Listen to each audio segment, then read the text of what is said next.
Hello बच्चों, how are you? Welcome to India learnings. आज हम फिजिक्स का एक नया चैप्टर स्टार्ट कर रहे हैं जिसका नाम है human I and the colourful world. Last chapter हमने जो पढ़ा था that was light, reflection and refraction.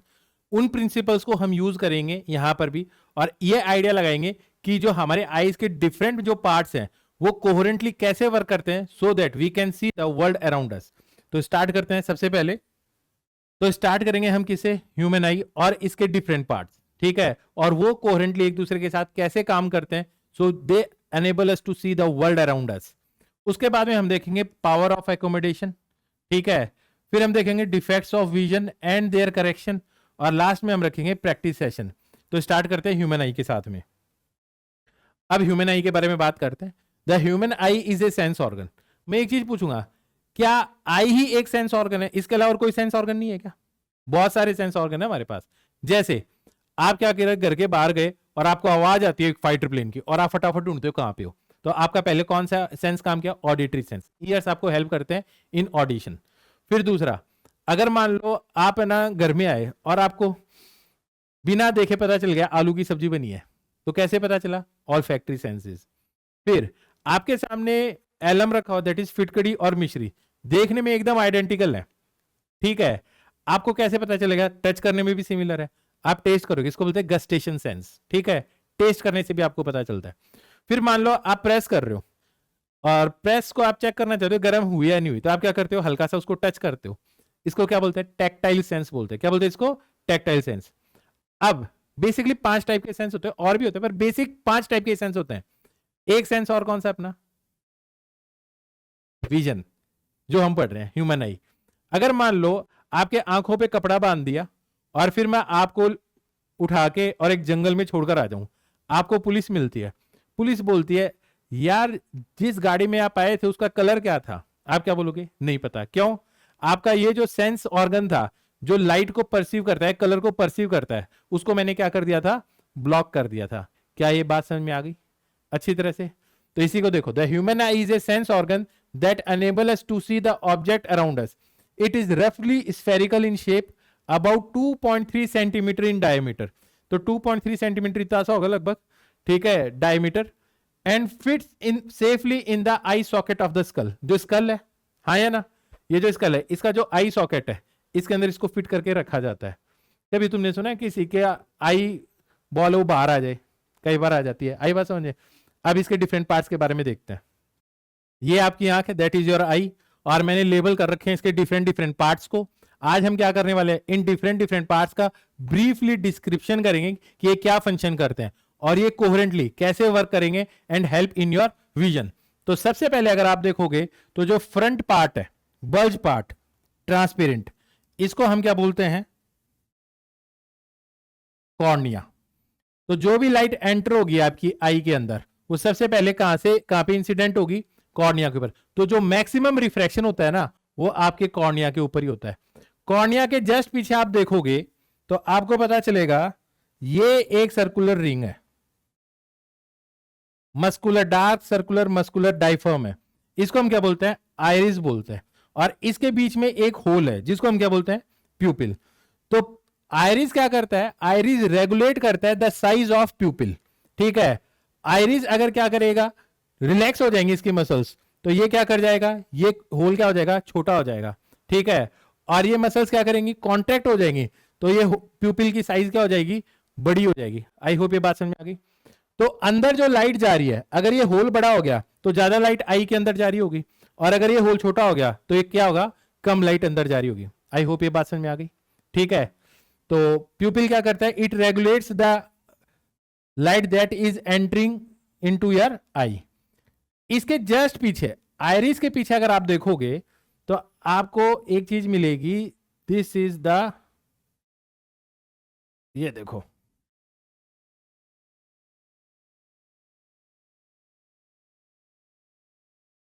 ये आपको दिखाई दे रहा है, इसको हम बोलते हैं लेंस। और इसके चारों तरफ ये सिलिएटेड टाइप की चीज दिखाई दे रही है, फिंगर टाइप की, जिसने लेंस को पकड़ रखा है, इसको बोलते हैं सिलियरी मसल्स, हाँ या ना। ये सिलियरी मसल्स का क्या काम होता है? इस लेंस को क्या करती हैं? स्क्वीज करती हैं।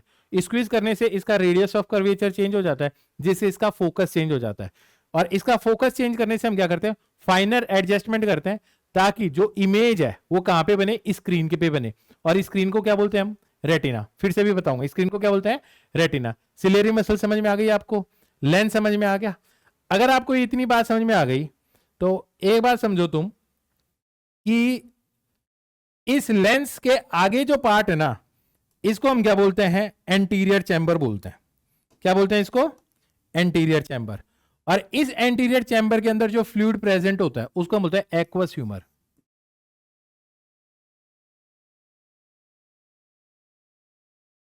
अब एक्वस ह्यूमर का क्या काम होता है, ये न्यूट्रिएंट्स एंड ऑक्सीजन प्रोवाइड करता है जो भी एंटीरियर चैम्बर के अंदर लिविंग सेल्स हैं उनको।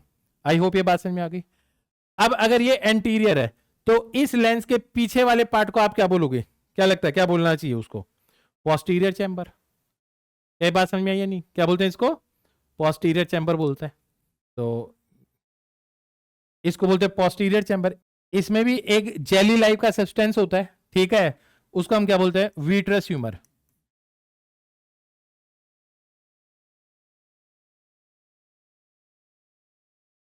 क्या ये बात समझ में आ गई, विट्रस ह्यूमर। ये क्या प्रोवाइड करता है, स्ट्रक्चर प्रोवाइड करता है और इसके स्फेरिकल शेप को इंटैक्ट रखता है विट्रस ह्यूमर। आई होप ये बात भी समझ में आ गई होगी आपको। अब आपको यहां पे 3 लेयर दिखाई दे रही होंगी, ठीक है। सबसे बाहर वाली लेयर जो आपको व्हाइट पार्ट दिखाई देता है आपके आएगा, उसको हम क्या बोलते हैं, स्क्लेरा। तो स्क्लेरा क्या करता है, ये प्रोटेक्टिव लेयर होता है और शेप प्रोवाइड करता है। The sclera is a tough tissue that forms the outer protective and structural layer of the eye. इसके जस्ट नीचे आपको मिलेगी कॉरोइड। कॉरोइड क्या होती है, अंदर रेटिना है और रेटिना एक स्क्रीन की तरह काम करती है। दैट इज जो भी इमेज बनेगी वो कहां पे बनेगी, रेटिना पे बनेगी। अगर मान लो इमेज है वो रेटिना पे नहीं बनती, इमेज रेटिना पे नहीं बनती, कुछ आगे बन गई, तो इट मींस आपके आईज में कोई ना कोई डिफेक्ट है। इसको हम बोलते हैं रिफ्रैक्टिव इंडेक्स के कारण जो डिफेक्ट आ गया। दैट इज जो फाइनली लाइट एडजस्टमेंट करने के बाद में जो भी अंदर रे आ रही है वो फाइनल इमेज कहां बनानी है आपको, रेटिना पे। It is the screen on which image is formed. Retina के 2 काम है, एक तो इमेज फॉर्म होगी, इमेज फॉर्म होने के बाद में वो क्या करेगी, वो जो लाइट आई है उस सिग्नल को इलेक्ट्रिकल सिग्नल में कन्वर्ट करेगी, ठीक है। कुछ वो इंफॉर्मेशन लेगी इंटेंसिटी ऑफ लाइट की और कुछ इंफॉर्मेशन लेगी वो किसका, कलर का। कलर की इंफॉर्मेशन वो किससे लेती है, कोन सेल से। और इंटेंसिटी की इंफॉर्मेशन किससे लेती है, वो रॉड सेल से। थोड़ा सा बता देंगे लास्ट के अंदर। और उसके बाद में रेटिना क्या कन्वर्ट कर देगी, उसको इलेक्ट्रिकल सिग्नल में कन्वर्ट करेगी और ऑप्टिक नर्व के थ्रू कहां भेज देगी, आपके ब्रेन के पास। ब्रेन का क्या काम होगा, इंटरप्रेट करेगा और बता देगा कि आप क्या चीज देख रहे हो। तो जो रेटिना है और स्क्लेरा है इसके बीच में एक लेयर और है, दैट इज आप देख पा रहे होंगे ये वाली लेयर, देखो ये वाली लेयर। तो ये वाली लेयर क्या प्रोवाइड करती है, this is the choroid is a layer between sclera and retina that provides oxygen and nutrients to the outer layer of the retina. Outer layer क्यों, क्योंकि देखो अगर ये मैं एक चीज बोलूं कि ये रेटिना है तो रेटिना की एक तो ये इनर लेयर है और एक ये आउटर लेयर है। ऑब्वियसली बात है, ये हाथ है, ये हाथ मान लो ये रेटिना है, तो अंदर से लाइट आई तो ये तो इनर लेयर होगी, ये आउटर लेयर होगी। इस आउटर लेयर में भी लिविंग सेल्स हैं, यहाँ पे भी न्यूट्रिएंट्स और ऑक्सीजन तो चाहिए ना, कोई भी लिविंग सेल होगा उसके लिए तो चाहिए। तो वो कौन प्रोवाइड कर रहा है, कॉरोइड प्रोवाइड कर रहा है। आई होप ये बात समझ में आ गई। ऑप्टिक नर्व का समझ में आ गया सारा का सारा, विट्रस ह्यूमर, सारी की सारी चीजें समझ में आ गई होंगी। कुछ बाकी रहा इसके अंदर, लगता है रहा तो आगे कवर कर लेंगे। तो इमेज कहाँ फॉर्म होती है ये पता चल ही गया, आइरिस क्या चीज है वो पता चल गया, लेंस क्या है, कॉर्निया क्या है, ठीक है। अब आगे देखते हैं। अब हमने जो डिफरेंट पार्ट्स ऑफ द आई पढ़े हैं उसके बेसिस पे मैं आपसे कुछ क्वेश्चन पूछने वाला हूं, ठीक है। पहला क्वेश्चन है आपके पास कि the maximum refraction of light in the eye take place at lens, cornea, pupil और रेटिना। क्या लगता है क्या आंसर होगा इसका, इसका करेक्ट आंसर है कॉर्निया। क्या ये बात समझ में आई या नहीं। अब नेक्स्ट क्वेश्चन देखो, the screen of the eye on which images are formed is the iris, retina, cornea या लेंस। क्या लगता है इसका सही आंसर क्या होगा। ऑब्वियस सी बात है, इमेज कहां पे फॉर्म करती है उस स्क्रीन को क्या बोलते हैं, रेटिना बोलते हैं। नेक्स्ट क्वेश्चन देखो, इस क्वेश्चन को देखो, the coloured part of the I that controls the size of the प्यूपिल is called. मतलब वो कलर्ड पार्ट बताया था मैंने, कलर्ड पार्ट है, हाँ या ना, it is a muscular diaphragm, याद आ गया होगा। इज कॉल्ड प्यूपिल, कॉर्निया, रेटिना और आइरिस। इसमें से क्या आंसर होगा इसका, बिल्कुल सही आंसर है, इसका आंसर है आइरिस। अब मैं ना आपको दो चीजें बताऊंगा, एक तो है least distance of distinct vision, जिसको हम क्या बोलते हैं, नियर पॉइंट भी बोलते हैं, ठीक है, और एक है फार पॉइंट। पहले हम बात करते हैं least distance of distinct vision. नाम से ही पता चल रहा है, मिनिमम डिस्टेंस जिसके ऊपर आप क्या कर सकते हो, ऑब्जेक्ट पे फोकस कर सकते हो, और जो उसकी इमेज रेटिना पे बनेगी वो कैसे बनेगी, डिस्टिंक्ट बनेगी, क्लियर बनेगी। तो वो मिनिमम डिस्टेंस जिसके ऊपर आप ऑब्जेक्ट की जो इमेज है आपकी रेटिना पे बन रही है वो क्लियर और डिस्टिंक्ट बन रही है, मिनिमम डिस्टेंस। नॉर्मल आई के लिए जो डिस्टेंस होती है ना वो 25 सेंटीमीटर होती है। क्या होती है, 25 सेंटीमीटर। तो ऐसे मान लो मैं किसी ऑब्जेक्ट को है ना नियर लेकर आता हूं। अब जब मैं नियर लेकर आया तो आप देखो ये पॉइंट ऑब्जेक्ट है, इसकी इमेज रेटिना पे नहीं बन रही। तो इसकी इमेज रेटिना पे बनाने के लिए आपको क्या करना पड़ेगा, इस लेंस का फोकस चेंज करना पड़ेगा। इस टाइम पे इसका जो फोकस है ना, मेरे को देख के लग रहा है इसका फोकस कुछ पीछे यहां पे बन रहा होगा, यहां रहा होगा फोकस। अब एक्चुअली इमेज कहां बनानी है हमें, स्क्रीन पे, और स्क्रीन के हमारे पास रेटिना है। तो मेरे पास ये ऑप्शन तो है नहीं, तो मैं एक ही चीज कर सकता हूं, इसका जो फोकस है, इस लेंस का जो फोकस है, मैं जो पीछे बन रहा है इसको कुछ आगे लेकर आऊं, और आगे लाने के लिए मेरे को क्या करना पड़ेगा, इसका कर्वेचर चेंज करना पड़ेगा। दैट इज, इसको क्या करना पड़ेगा, बीच में से और थिक करना पड़ेगा। और ये कौन करता है, सिलेरी मसल्स। तो आप देख सकते हो, ये देखो ये एरिया यहाँ पे सिलेरी मसल्स होती हैं, ये क्या करेंगे, इस लेंस को क्या कर देंगी, स्क्वीज कर देंगे। तो जैसे ही स्क्वीज करेंगी ये बीच में से क्या हो जाएगा, अब देखो, अब मैं क्या करता हूं, फोकस चेंज करता हूं, अब देखो, तो यहाँ पे सिलेरी मसल्स इसको क्या कर रही होंगी, चारों तरफ से क्या कर रही होंगी, प्रेस कर रही होंगी। तो ये बीच में से क्या हो जाएगा, ठीक हो जाएगा। अब देखो इसका फोकस कहां बन गया, रेटिना पे बन गया। तो पॉइंट ऑब्जेक्ट की पॉइंट इमेज मिलेगी। नॉर्मल आई के लिए ये जो डिस्टेंस होती है, ये जो मिनिमम डिस्टेंस है, दैट इज आपकी आई से लेके और ये जो ऑब्जेक्ट के बीच की डिस्टेंस है, इसको हम बोलते हैं, जिसके ऊपर आप क्या कर सकते हो, ऑब्जेक्ट की जो इमेज बनती है उसको डिस्टिंक्टली देख सकते हो। तो इसको हम क्या बोलते हैं, least distance, least distance of distinct vision. I hope समझ में आ गया। इसको और क्या बोलते हैं, नियर पॉइंट भी बोलते हैं। क्या बोलते हैं, नियर पॉइंट। आई होप समझ में आई होगी ये बात। ऐसे ही एक होता है फार पॉइंट, जिसको हम क्या बोलते हैं, इन्फिनिटी। तो आप देख के आइडिया लगाओ कि फार पॉइंट क्या होगा। तो अगर मैं एक चीज बोलूं, इसी केस में ऑब्जेक्ट मैक्सिमम दूरी पे चला जाए, ठीक है, काफी दूर, ठीक है, तो काफी दूरी पे चला जाए, तो अब देखो अगर आपने आई के लेंस को स्ट्रेंड ही रखा, ठीक है, और यह फील कर सकते हो, आप क्या करो, आप है ना अपनी फिंगर्स पे फोकस करो, तो आप देखो पीछे की सारी चीज ब्लर्ड हो जाएंगी, और बस आगे दूर की चीज पे फोकस करोगे तो पास की चीज ब्लर्ड हो जाएगी, हाँ या ना। इट मीन्स जब आप क्या कर रहे हो, पास की चीज पे फोकस करते हो, तो आप देखो आपकी आई में स्ट्रेन पड़ता है। क्या पड़ता है, आपकी आई में स्ट्रेन पड़ता है। क्यों, सिलेरी मसल्स क्या कर रही होंगी, स्क्वीज कर रही होंगी, एफर्ट लगा रही होंगी लेंस को स्क्वीज करने के अंदर, ठीक है।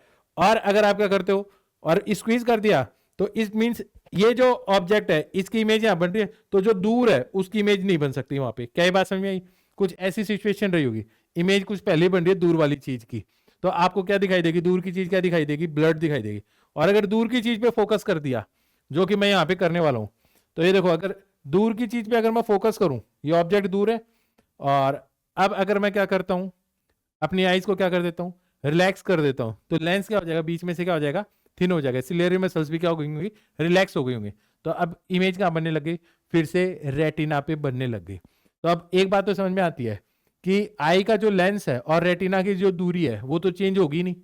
तो अगर आपको ऑब्जेक्ट की पोजीशन चेंज करनी है, ठीक है, अगर आपके पास क्या होती है, ऑब्जेक्ट की पोजीशन चेंज कर रही है, तो जैसे जैसे ऑब्जेक्ट की पोजीशन चेंज करोगे, तो आप इस लेंस से ये रेटिना की दूरी तो चेंज कर नहीं सकते, तो आप क्या चेंज करोगे, क्या चेंज करोगे, इसका कर्वेचर, दैट इज इसका फोकस चेंज करोगे।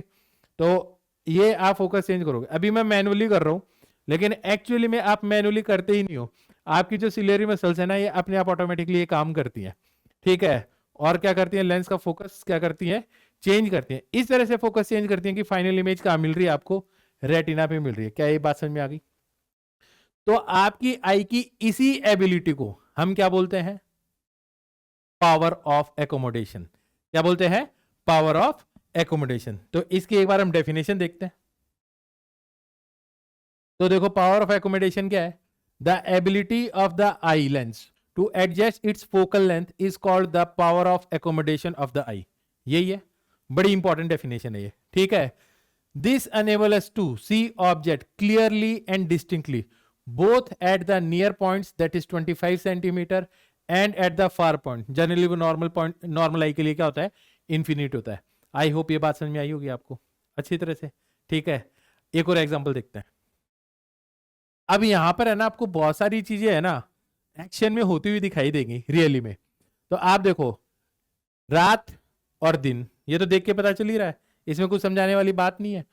ये एक चिनार का पत्ता है, दैट इज एक पेड़ का पत्ता, कश्मीर में मिलता है एक पेड़ जिसका नाम है चिनार। अब देखो, ये पत्ता कभी दूर होगा आई से, कभी पास होगा। अब सबसे पहले दिन और रात, जब दिन और रात होंगे तो एक्चुअली क्या चीज चेंज होगी? लाइट की इंटेंसिटी। और इंटेंसिटी चेंज कर रही होगी तो आप ऑब्वियस समझ सकते हो कि अगर जब अंधेरा होगा तो क्या होना चाहिए? प्यूपिल की साइज बड़ी होनी जानी चाहिए ताकि ज्यादा से ज्यादा लाइट अंदर एंटर ओपन हो पाए और एक शार्प इमेज बने। तो आप देखो, जैसे ही अंधेरा होगा प्यूपिल की साइज बड़ी हो जाएगी। देखो, अंधेरा होते ही, अंधेरा हुआ, प्यूपिल की साइज बड़ी होगी। जस्ट अगर उजाला होगा, दैट इज दिन होगा, तो प्यूपिल की साइज क्या हो जानी चाहिए? छोटी हो जानी चाहिए, छोटी होनी चाहिए ताकि कम लाइट एंटर हो। तो आप देखो, जैसे दिन होगा, पहले रात होने दो, ये रात हो गई, साइज बड़ी। अब जैसे ही दिन होगा तो देखना साइज छोटी हो जाएगी। क्या ये बात समझ में आ गई? तो ये चीज आपने डे टू डे लाइफ में ऑब्जर्व भी किया है। कहां पे? आपने देखा होगा कि आप जैसे लाइट बंद करते हो और कमरे के अंदर एसी ऑन कर रखा है, तो एसी के ऊपर एलईडी लाइट होती है छोटी सी, जैसे 24, 25, 18 डिग्री सेंटीग्रेड के लिए। तो शुरुआत में जैसे बंद करते हो आपको कमरे में एकदम अंधेरा दिखाई देता है क्योंकि लाइट थी पहले कमरे में। तो हुआ क्या था कि जो आपका प्यूपिल था ना, ठीक है, वो क्या था? एकदम छोटा था, ठीक है, ताकि कम से कम लाइट एंटर हो पाए क्योंकि इंटेंसिटी बाहर ज्यादा थी। और फिर जैसे ही आपने लाइट बंद की तो प्यूपिल की साइज तो छोटी रह गई, और आपके जो एसी के ऊपर एलईडी है उसकी लाइट की इंटेंसिटी इतनी है नहीं कि वो सारी की सारी लाइट आपके रेटिना तक पहुंचे और इमेज बना पाए चीजों की। तो ये नहीं हुआ। लेकिन थोड़ी देर बाद में क्या होगा? आपकी जो प्यूपिल है ना, वो क्या हो जाएगा? डायलेट हो जाएगा। और जैसे ही वो प्यूपिल डायलेट होगा, अब आपको चीजें थोड़ी थोड़ी दिखाई देने लग जाएंगी। किसकी लाइट में? एसी की एलईडी जो जल रही है उसकी भी लाइट में दिखाई देगी। आई होप ये बात समझ में आ गई होगी। तो ये चीज एक्शन में पता चली। अब ये चीज पास होती है, दूर होती है। तो ये देखो, जैसे ये चीज पास आएगी आई के पास में, देखो लेंस क्या हो जाएगा? थिक हो जाएगा। देखो पास जैसे आएगा, ये देखना थिक हो जाएगा। अगर ऐसे नहीं दिखाई दे रहा तो आप ऐसे देखना इसको,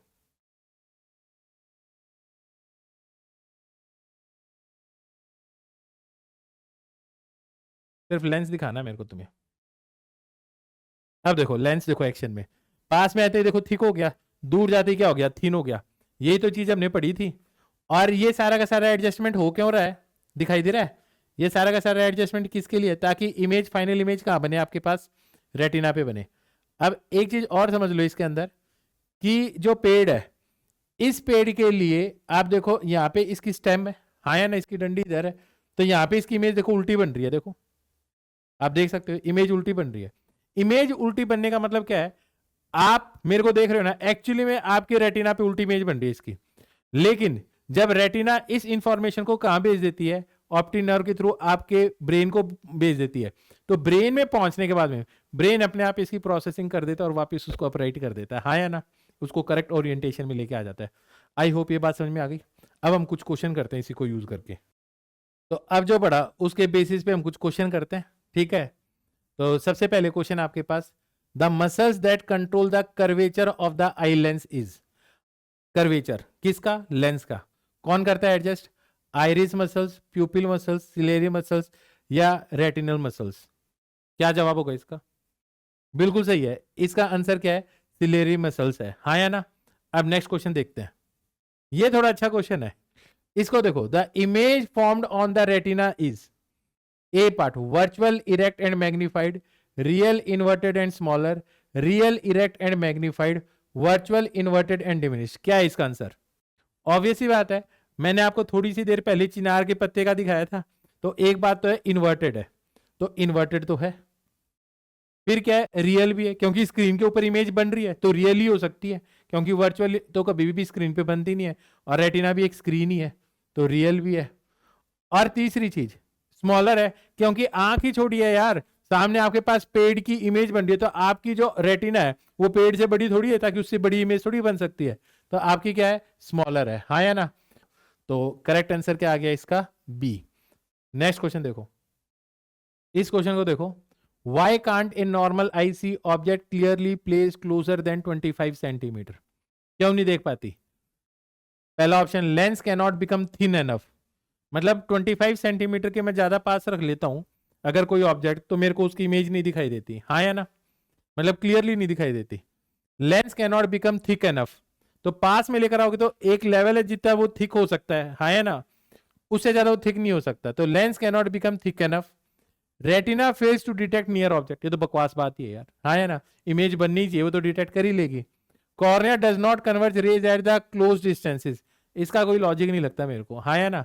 बेसिकली क्या है इसका, लेंस के बारे में होना चाहिए, the lens can not become thick enough, so answer is B. I hope ये बात समझ में आई होगी आपको। आपको मैं एक चीज बताना चाहूंगा, एक चीज तो आप समझ गए कि मैं नॉर्मल आई के लिए आपका जो लीस्ट डिस्टेंस है और डिस्टिंक्ट विजन कितना है, 25 सेंट नॉर्मल आई के लिए, तो हमें इससे ज्यादा पास से नहीं देखना चाहिए, क्यों, आई के ऊपर क्या पड़ेगा, स्ट्रेन पड़ेगा। तो एक चीज देखी होगी, जो छोटे बच्चे होते हैं ना, वो क्या करते हैं, ऐसे एकदम कॉपी के पास में आके फिर लिखते हैं, और उसके मम्मी पापा मारते हैं उसको, ठाक, क्या बोलते हैं, इतनी पास से मत देख, तेरी आंख खराब हो जाएंगी। क्या लगता है वो बात सही है या गलत है, आपको बताऊं, वो बात बिल्कुल गलत है। क्यों, जब बच्चा छोटा होता है ना, तो सिलेरी मसल्स में पावर भी खूब होता है, हाँ या ना, और जो लेंस होता है ना वो फ्लेक्सिबल भी बहुत ज्यादा होता है, तो उस टाइम पे वो क्या करता है, 25 सेंटीमीटर से कम डिस्टेंस के ऊपर भी वो लेंस का कर्वेचर और ज्यादा इंक्रीज कर देता है, और कर्वेचर ज्यादा इंक्रीज कर दिया तो आप और पास लेकर आ जाओगे, तब भी उसकी इमेज वो रेटिना पे बना देता है, तो वहां पे आंख खराब होने का कोई लॉजिक नहीं है। क्या ये बात समझ में आई है, नहीं है।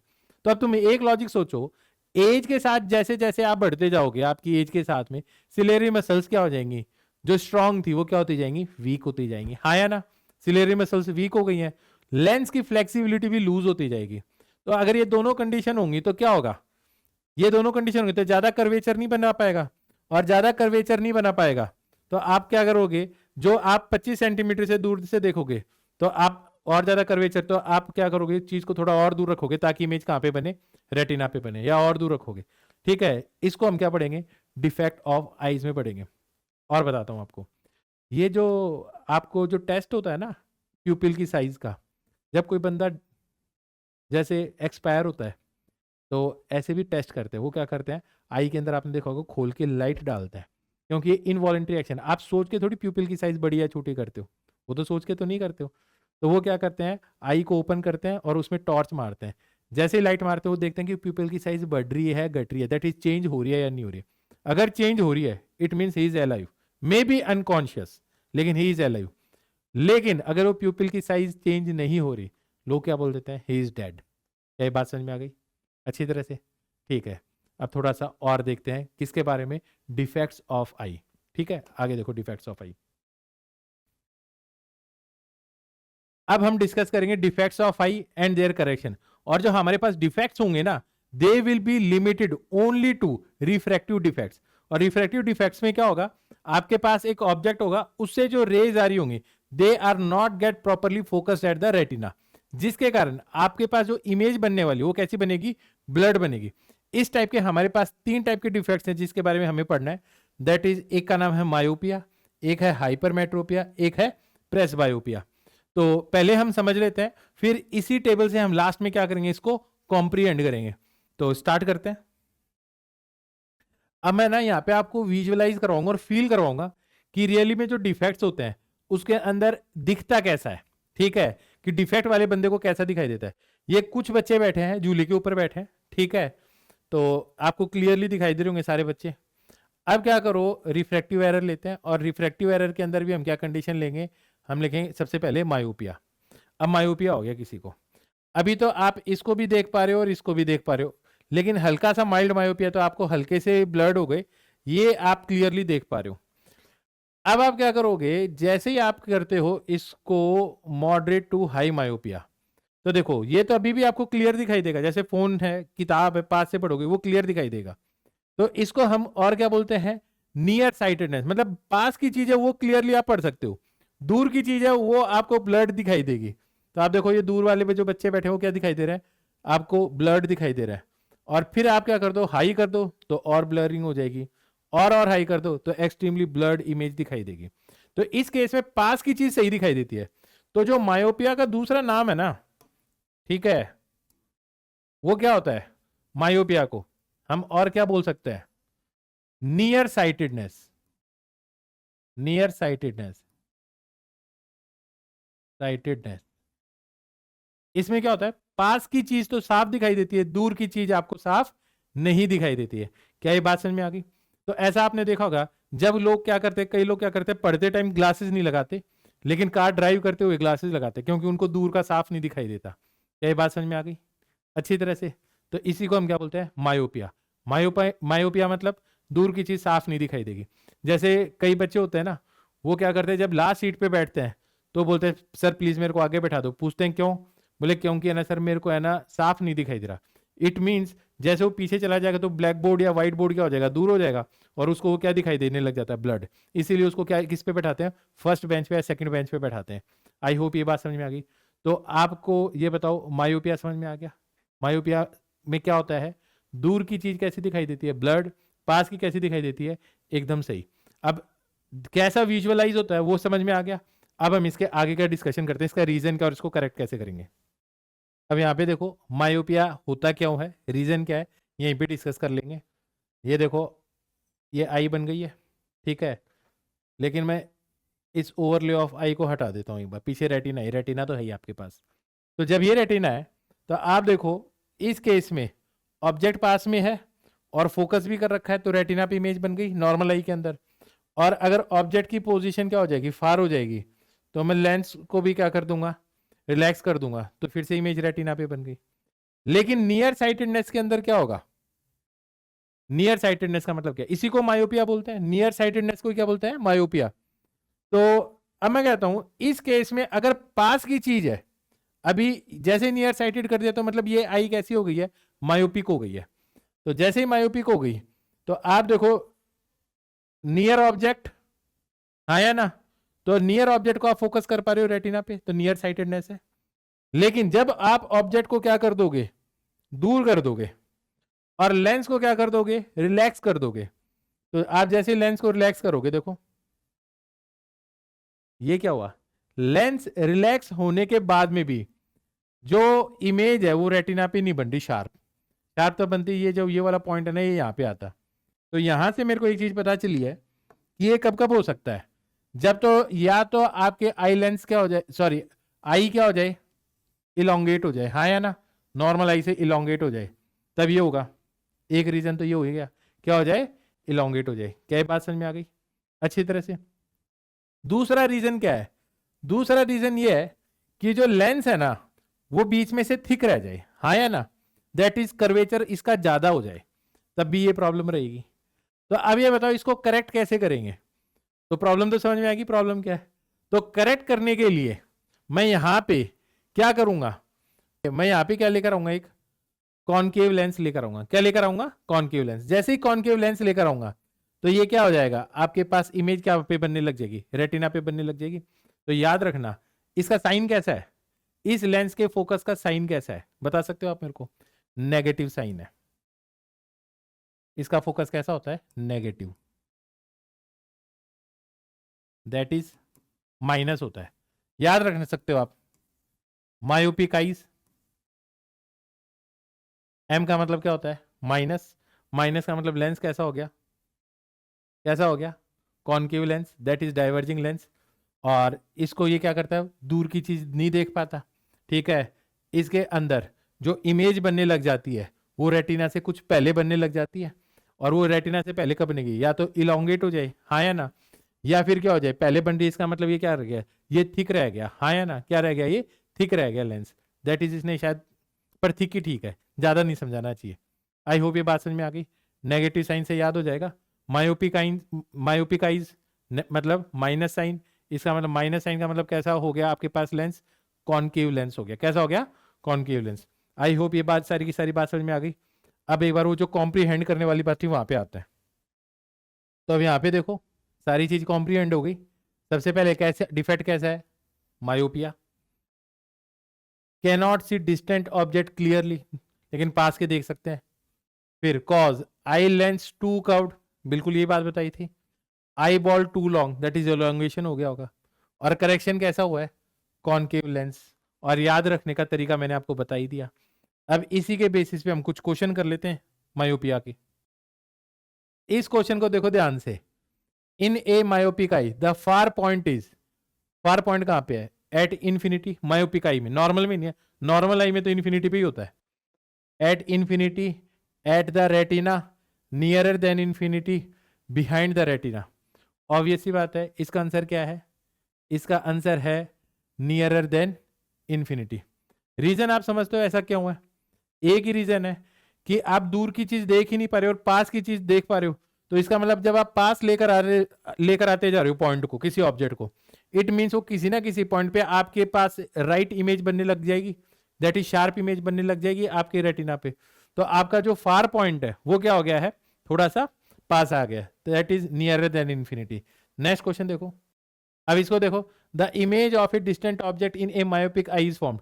डिस्टेंस मतलब दूर का ऑब्जेक्ट है जिसको देखने में डिफिकल्टी होती है, तो उसकी इमेज क्या बनती है, on the retina, in front of the retina, behind the retina, on the cornea. यार ये तो एकदम ही बकवास है, ये तो हो ही नहीं सकता कभी, हाँ है ना। तो आपको पता है इस केस में कहां पे इमेज बनने लग जाती है, इन front of the retina, retina के सामने, बिहाइंड द नहीं बनती। तो करेक्ट आंसर क्या है, बी। आपको पता है ना, इलोंगेट हो जाता है तो रेटिना पीछे चला जाता, तो इमेज उसके आगे बन रही है, तो इन front of the retina. I hope ये भी समझ में आ गया होगा। नेक्स्ट देखो, myopia can be corrected by using convex lens of suitable power, concave lens of suitable power, cylindrical lens, bifocal lens. अब आपको बता दूं, सिलेंड्रिकल भी एक टाइप के लेंस होते हैं, हमें दिमाग लगाने की जरूरत नहीं है। और बाइफोकल क्या होता है, एक चश्मे में दोनों टाइप के लेंस होते हैं, उसको बोलते हैं बाइफोकल, है ना, जिसमें पॉजिटिव फोकस भी होगा और नेगेटिव फोकस भी होगा। तो इसका आंसर क्या होगा, concave lens of suitable power. I hope ये समझ में आ गया होगा। अब हम नेक्स्ट टाइप का डिफेक्ट पढ़ते हैं जिसको हम क्या बोलते हैं, हाइपरमेट्रोपिया। हाँ है ना, क्या बोलते हैं, हाइपरमेट्रोपिया। देखो अब यहां पर देखो, हम फिर से एक और रिफ्रैक्टिव डिफेक्ट पढ़ रहे हैं। कुछ बच्चे बैठे हैं यहाँ पे और रिफ्रैक्टिव एरर आ गया, और इस बार मैं करूंगा हाइपरमेट्रोपिया, ठीक है। अब जैसे ही मान लो माइल्ड मेट्रोपिया है, अभी मैं इसको कर देता हूं मॉडरेट टू हाई। बच्चे क्लियर दिखाई दे रहे हैं, दैट इज दूर की चीजें क्लियर दिखाई दे रही हैं, पर जो फोन है, पास में फोन रख के देखोगे वो नहीं दिखाई देगा, पढ़ोगे वो नहीं, आपको ब्लड दिखाई देगा।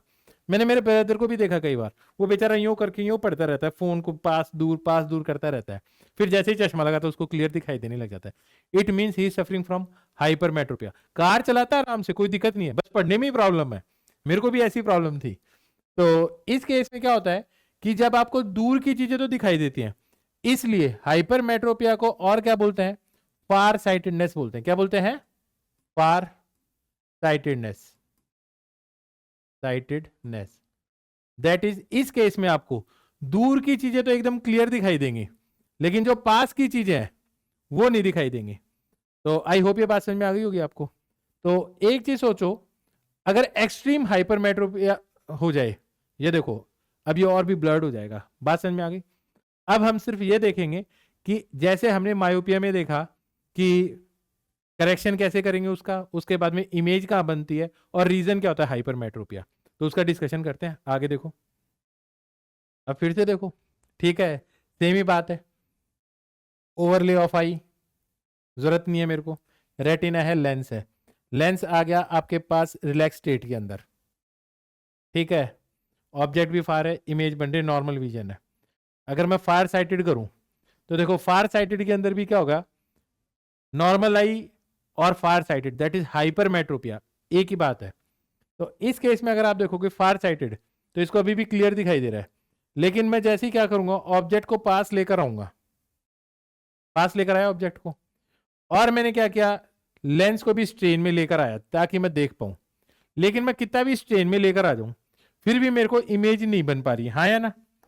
इस केस में इसका फोकस क्या बनेगा, कुछ पीछे बनेगा, और जैसे इसका फोकस कुछ पीछे बनेगा, इट मींस जब मैं पास में लेकर आ रहा हूं, तो इसका मतलब ये है कि मेरा जो लेंस है, ठीक है, वो क्या कर पा रहा है, वो इन रिफ्रैक्टेड रेस को कहां पे नहीं कंसंट्रेट कर पा रहा है, रेटिना के ऊपर फोकस नहीं करवा पा रहा। क्या ये बात समझ में आई है? नहीं, कहां फोकस करवा रहा है, इससे पीछे करवा रहा है। तो एक पोटेंशियल रीजन क्या हो सकता है कि आपके पास रेटिना ही आगे आ गया हो, that is shrinking of eye ball. Eye ball क्या हो गई हो, थोड़ी सी छोटी हो गई हो। दूसरा क्या हो गया होगा कि लेंस क्या रह गया है, थिन हो गया हो। लेंस क्या हो गया है, थिन हो गया। दो रीजन पता चल गए आपको। अब इसको करेक्ट कैसे करेंगे आप ये बताओ, करेक्ट करने का क्या लॉजिक लगता है कि क्या करना चाहिए? अब देखो, वैसे मैं रटाने का तरीका भी बता देता हूँ, समझाने का तरीका भी बता देता हूँ।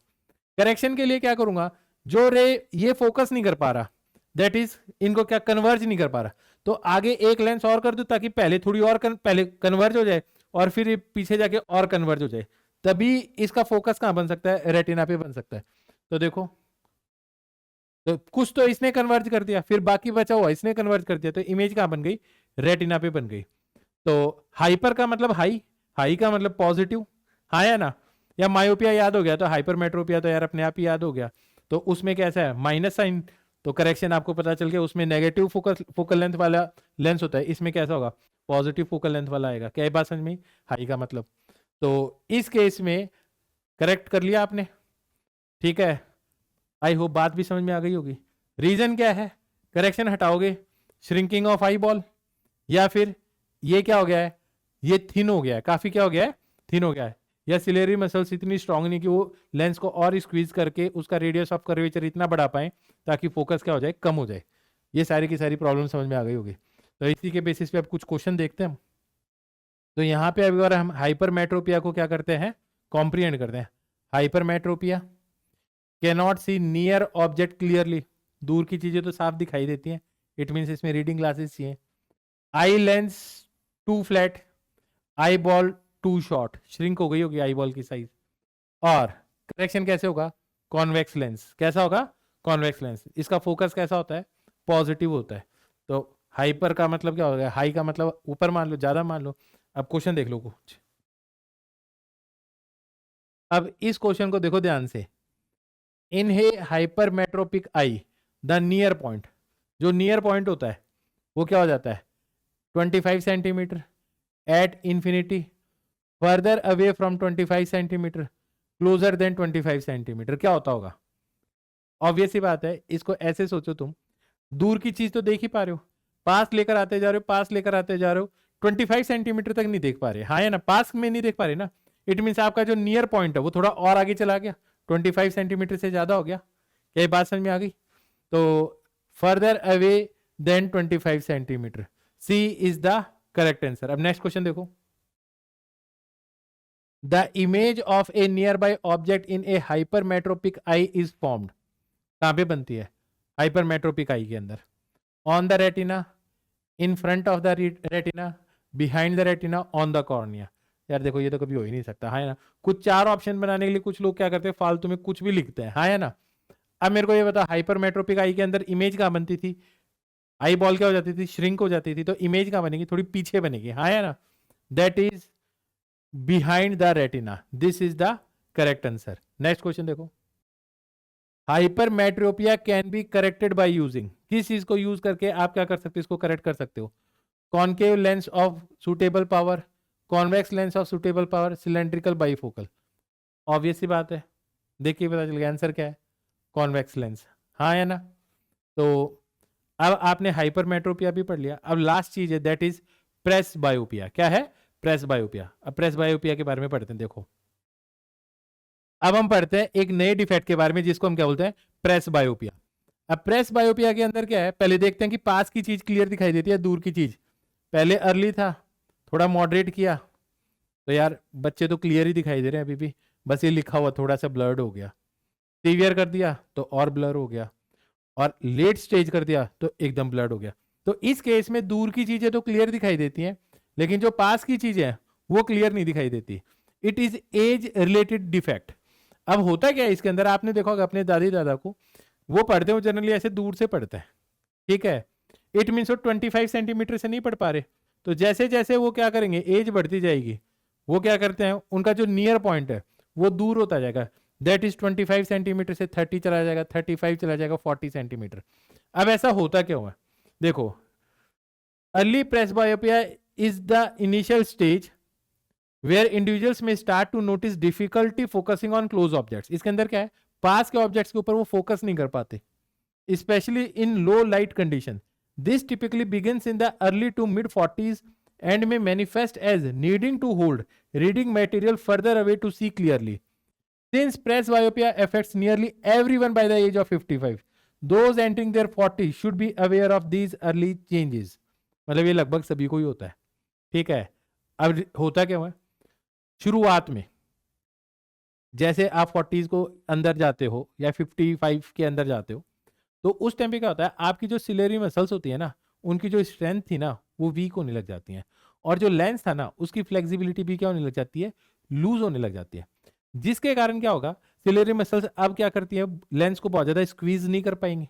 जब स्क्वीज नहीं कर पाएंगे तो उसका कर्वेचर नहीं बढ़ा पाएंगे, और कर्वेचर नहीं बढ़ा पाएंगे, और जब कर्वेचर नहीं बढ़ाएंगे तो उसका फोकस छोटा नहीं रह पाएगा, ठीक है। तो उस केस में क्या होगा कि आप यहाँ पे रखोगे तो जो इमेज है ना वो रेटिना के पीछे बन रही होगी। अब रेटिना पे इमेज लाने के लिए लेंस तो कर नहीं सकता एडजस्ट बहुत ज्यादा, तो आपको रेटिना पे इमेज लानी है तो आपको ऑब्जेक्ट को दूर करना पड़ेगा। दैट इज आपका जो नियर पॉइंट है वो क्या जाने लग गया, दूर जाने लग गया। पहले जैसे वो 25 सेंटीमीटर था, फिर वो 30 सेंटीमीटर, फिर 35 सेंटीमीटर। एज के साथ साथ में ये प्रॉब्लम होने लग जाती है। अब इसको करेक्ट करने के लिए क्या करना है, पी का मतलब प्रेसबायोपिया, मतलब प्लस का मतलब कैसा लेंस हो गया, कॉन्वेक्स लेंस हो गया। कॉन्वेक्स लेंस इसके लिए यूज करते हैं क्योंकि ये बिल्कुल कैसा है, हाइपरमेट्रोपिया की तरह ही है कि आप क्या कर रहे हो, इस केस में पास की चीजें आपको कैसी नहीं दिखाई दे रही है, क्लियर नहीं दिखाई दे रही है। अब कुछ लोगों को पहले से क्या होता है, मायोपिया होता है, और पहले से मायोपिया होने के कारण उनको दूर की चीज तो क्लियर दिखाई नहीं दी, और जैसे जैसे एज बढ़ी तो उनको प्रेस बायोपिया और हो गया, तो उनको पास की चीज भी अब क्लियर नहीं दिखाई दे रही। तो ना तो दूर का क्लियर दिखाई दे रहा है, ना पास का क्लियर दिखाई दे रहा है। तो क्या करना पड़ेगा उस केस में, बाईफोकल लेंस यूज करना पड़ेगा। क्या करना पड़ेगा, बाईफोकल लेंस। और उस केस में आप क्या करते हो बेटा, जैसे ये मान लो आपका चश्मा है, इसमें एक लेंस नीचे होता है, एक लेंस ऊपर होता है इसके। तो पढ़ने के लिए तो नीचे वाला लेंस यूज करते हैं, that is pass, that is presbyopia के लिए। तो नीचे वाला लेंस कैसा है आपके पास, कॉन्वेक्स लेंस है। और जो ऊपर वाला लेंस है वो किसके काम आता है, गाड़ी वाड़ी चलाने के लिए, दैट इज वो मायोपिया के लिए। तो ये कैसा होगा, कॉनकेव लेंस होगा। Myopia means minus, minus means negative focus, negative focus means concave lens. क्या ये बात समझ में आ गई अच्छी तरह से। लेकिन सिर्फ जिसको प्रेस बायोपिया है उसको जरूरी नहीं है कि वो बाईफोकल लेंथ यूज करे, वो सिंपल कैसा लेंस यूज करेगा, कॉन्वेक्स लेंस यूज करेगा और उसका काम चलेगा। क्या ये बात समझ में आ गई। तो ये एज रिलेटेड है। आगे इसके ऊपर कुछ क्वेश्चन देखते हैं। अब यहाँ पे देखो, जो थर्ड टाइप का डिफेक्ट था प्रेस बायोपिया था, ये इस कारण हो रहा था old age, difficulty near vision, ठीक है, पास की चीजें उसको साफ नहीं दिखाई दे रही थी। फिर loss of flexibility of lens, weak ciliary muscles, ये भी हम पढ़ चुके हैं।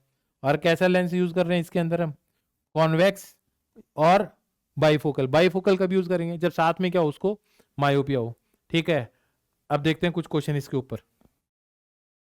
अब इस क्वेश्चन को है ना ध्यान से पढ़ो और बताओ इसका आंसर क्या होना चाहिए। Presbyopia is mainly cause due to elongation of the eyeball, excessive curvature of the eye lens, weakening of ciliary muscles and loss of flexibility, shortening of focal length। मेरे को पता है यार, इसका एक ही आंसर है, प्रेस बायोपिया एज रिलेटेड है, ठीक है। तो weakening of the ciliary muscles and loss of flexibility, सिर्फ यही एक इसका रीजन है। नेक्स्ट क्वेश्चन देखो, in presbyopia the near point, presbyopia में जो नियर पॉइंट है, moves closer to the eye, remains at 25 centimeter, gradually recedes away with the age, it is always at infinity। क्या लगता है क्या correct answer है। मेरे को तो एक चीज पता है, इसमें नियर पॉइंट था ना, लोग ऐसे दूर जाता जा रहा है, तो सीधी सी बात है, gradually recedes away with the age. तो the correct answer is C. Next question देखो, इस क्वेश्चन में देखो, defect of vision in which person can not see distant object clearly, दूर की चीजें नहीं देख पा रहा, मतलब नियर साइटेडनेस है। तो इट मींस उसको कौन सा डिसीज है, हाइपरमेट्रोपिया, प्रेसबायोपिया या फिर मायोपिया। ऑब्वियस सी बात है, इसका आंसर क्या है, मायोपिया है, क्योंकि नियर साइटेडनेस है, पास की चीज देख पा रहा है, दूर की चीज नहीं देख पा रहा। नेक्स्ट क्वेश्चन देखो, इस क्वेश्चन को देखो, A student in the last row cannot see the blackboard clearly but reads his book comfortably. His defect is myopia, hypermetropia, presbyopia या फिर none of these.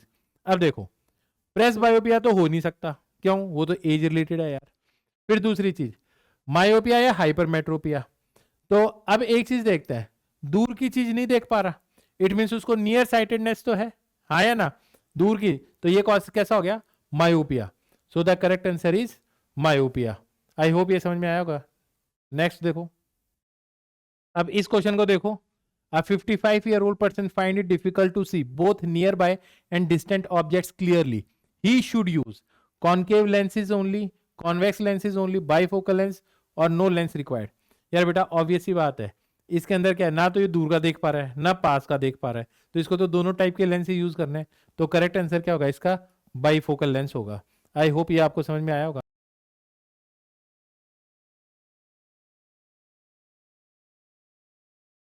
Refraction through prism के साथ हम start करेंगे और हम ये बताएंगे how prism is different from glass slab और रिफ्रैक्शन भी कैसे डिफरेंट होगा प्रिज्म के अंदर as compare to glass slab.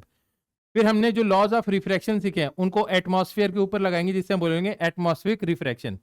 फिर हम एक फिनोमिना पढ़ेंगे that is scattering of light और इस फिनोमिना का यूज करके हम ये देखेंगे व्हाई स्काई लुक्स ब्लू, ठीक है, व्हाई क्लाउड्स लुक व्हाइट. और लास्ट में हमारा रहेगा प्रैक्टिस सेशन. तो स्टार्ट करते हैं रिफ्रैक्शन थ्रू प्रिज्म के साथ. तो प्रिज्म के साथ स्टार्ट करते हैं कि सबसे पहले हम देखेंगे कि प्रिज्म क्या चीज है. ये एक ट्रांसपेरेंट रिफ्रैक्टिंग मीडियम है.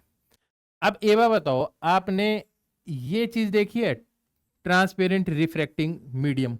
अगर इस शेप का होता इसको हम क्या बोलते थे? ग्लास स्लैब बोलते थे. क्या बोलते थे बेटा? Glass slab. ऐसे ही अगर आपके पास ट्रांसपेरेंट रिफ्रैक्टिंग मीडियम है लेकिन उसकी शेप कुछ ऐसी है, देखने में तो ये ट्रायंगल लग रहा है पर ये ट्रायंगल है नहीं, इसके अंदर क्या होगा? ये भी एक इसको हम क्या बोलते हैं? प्रिज्म बोलते हैं. प्रिज्म बोलते हैं. इसके अंदर जब भी लाइट आती थी एक सरफेस पे रिफ्रैक्ट हुई, फिर जाएगी, फिर दूसरी सरफेस पे रिफ्रैक्ट होगी.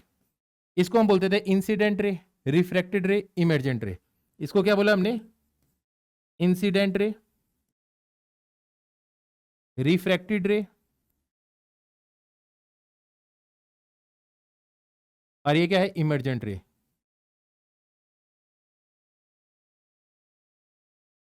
अब सुनो, इसके अंदर भी क्या होगा? आपके पास ये इंसिडेंट रे होगी, फिर रिफ्रैक्टेड रे होगी और फिर आपके पास इमर्जेंट रे होगी. लेकिन दोनों में एक डिफरेंस है.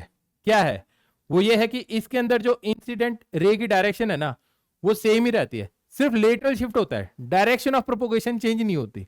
जबकि इसके अंदर आपके जो दो रिफ्रैक्टिंग सरफेसेस हैं वो एक दूसरे के साथ एक एंगल के साथ में इंक्लाइंड है, जिसके कारण क्या होगी? जो इंसिडेंट रे है और इमर्जेंट रे है इन दोनों की डायरेक्शन ऑफ प्रोपोगेशन एकदम अलग अलग होंगे. दैट इज यहाँ पे डेविएशन आएगा, यहाँ पे डेविएशन नहीं आता. और बेसिक रीजन क्या है इसका? कि इसके अंदर आपके पास दो रिफ्रैक्टिंग सरफेसेस हैं ग्लास स्लैब में, वो क्या है? पैरेलल है. और प्रिज्म में दो रिफ्रैक्टिंग सरफेसेस क्या है? एक दूसरे के साथ एक एंगल पे इंक्लाइंड है. तो अगर मैं इसको पढ़ूं, a prism is a transparent refracting medium bounded by two plane surfaces inclined at an angle which deviates light passing through it. I hope ये बात समझ में आ गई होगी. लेकिन एक चीज बताऊं, सारी दुनिया में सारे लोगों को एक सबसे बड़ा कंफ्यूजन होता है, how prism is different from pyramid. ये तो पता चल गया कि ग्लास लाइब्रेरी ये तो एक ट्रायंगल की तरह लगता है, कई लोग सोचते हैं कि ये पिरामिड है. तो अभी उस कंफ्यूजन को दूर करते हैं एक इमर्सिव इन्वायरमेंट में आके. देखो, तो ये हमारे पास एक प्रिज्म है. प्रिज्म के अंदर क्या होता है? कितनी आपके पास ट्रायंगुलर फेसेस कितने हैं? 1 2. और रेक्टेंगुलर फेसेस कितने हैं? 1 2 3. क्या ये देख पा रहे हो अच्छी तरह से? अब इससे मैं क्या करता हूं? प्रिज्म बनाता हूं. ये देखो, ये प्रिज्म बन गया. तो अब प्रिज्म को ध्यान से देखोगे, अभी थोड़ी देर पहले जो बनाया था वो कुछ ऐसा था. तो आई होप ये बात समझ में आ गई होगी आपको. तो इस केस में आपके पास जब भी लाइट इस सरफेस पे इंसिडेंट हो और इसे इमर जाए तो ये वाला जो एंगल होगा इसे बोलते हैं एंगल ऑफ प्रिज्म. इसको क्या बोलते हैं? Angle of prism. लेकिन अगर इससे अलग कुछ ऐसा हो जाए, दैट इज ये ऐसे मान लो आपके पास जो लाइट है वो इस फेस से तो एंटर हो और बाद में इस फेस से निकले, तो आपका एंगल ऑफ प्रिज्म ये होगा. दैट इज जिन दो सरफेसेस के ऊपर क्या हुआ है? रिफ्रैक्शन हुआ है उन सरफेसेस के बीच का जो एंगल है उसे हम क्या बोलते हैं, एंगल ऑफ प्रिज्म बोलते हैं। और इसके अंदर एक चीज ध्यान से देखो, आपके पास ट्रायंगुलर फेसेस कितने हैं, दो, एक तो ये रहा और एक ये रहा। ये वाला सरफेस कैसा है, रेक्टेंगुलर। ये वाला सरफेस भी कैसा है, रेक्टेंगुलर। और ये भी कैसा है, रेक्टेंगुलर। आई होप आपको प्रिज्म तो समझ में आ गया, हाँ या ना। अब किसको देखते हैं, पिरामिड को। आगे देखो, पिरामिड भी दिखाते हैं आपको। अभी अगर मैं इसको देखूं तो मेरे को देखने में प्रिज्म ही लग रहा है, पर ये प्रिज्म है नहीं, ये क्या है, पिरामिड है। क्योंकि 3D के अंदर नहीं देखा ना, ये देखो, ये 3D के अंदर देखो, दिस इज पिरामिड। अब क्या करते हैं, इस पिरामिड को अगर मैं अनफोल्ड करता हूं, अनफोल्ड करने पे आपको पता चलेगा इसके जो एक साइड है, ठीक है, एक फेस है, वो कैसा है, स्क्वायर है, और बाकी जो फेसेस हैं वो कैसे हैं, ट्रायंगुलर है। जबकि हमने देखा था प्रिज्म में कुछ अलग था। प्रिज्म में क्या था, उसकी दो सरफेसेस कैसी थी, ट्रायंगुलर थी, और बाकी की सरफेस कैसी थी, वो रेक्टेंगुलर थी। इसमें एक ही आपके पास कैसी है, स्क्वायर, और बाकी साइड की कैसी है, ट्रायंगुलर है। तो जो लेटरल सरफेसेस होती है, अगर मैं इसको बेस बोल दूं तो ये लेटरल सरफेसेस होंगी। तो ये देखो, इसको फोल्ड करते हैं, लेटरल सरफेसेस होंगी, वो हमेशा कैसी होंगी, इसकी ट्रायंगुलर होंगी। क्या ये बात समझ में आ गई? This is how prism is different from pyramid. I hope ये बात समझ में आ गई होगी। अब आगे देखते हैं। अब यहां पे आपके पास है ना एक प्रिज्म है, ठीक है, ये आपकी इंसिडेंट रे है, ये आपकी रिफ्रैक्टेड रे है, और ये आपकी क्या है, इमर्जेंट रे है। ये बात तो समझ में आई गई होगी। इन दोनों सरफेसेस पे रिफ्रैक्शन हो रहा है, तो इसको हम क्या बोलेंगे, एंगल ऑफ प्रिज्म बोलेंगे। क्या बोलेंगे बेटा इसको, एंगल ऑफ प्रिज्म। ऐसे ही अगर रिफ्रैक्शन इस फेस पे और इस फेस पे होता तो ये वाला एंगल ऑफ प्रिज्म बन जाता, इस फेस पे होता तो ये वाला एंगल ऑफ प्रिज्म बन जाता। तो एक चीज अगर आप यहां पे ऑब्जर्व करो, ध्यान से देखना, आपको एक चीज पता चलेगी कि इस केस में आपके पास इंसिडेंट रे की डायरेक्शन कुछ ऐसी थी और रिफ्रैक्टेड रे की डायरेक्शन कुछ ऐसी है। इसका मतलब जो रे इधर जानी थी वो कुछ इस डायरेक्शन में डेविएट हो गई। इसी को हम क्या बोलते हैं, एंगल ऑफ डेविएशन बोलते हैं। इसको क्या बोलते हैं, एंगल ऑफ डेविएशन। ऐसे ही angle of deviation glass slab में क्या होता था, जीरो होता था। क्या होता था, zero. That is direction of propagation change नहीं होती थी, सिर्फ लेटरल शिफ्ट होता था। इस रे को हमने क्या बोला, इंसिडेंट रे। इंसिडेंट रे, इसको बोलेंगे रिफ्रैक्टेड रे, और इसको क्या बोलेंगे, इमर्जेंट रे।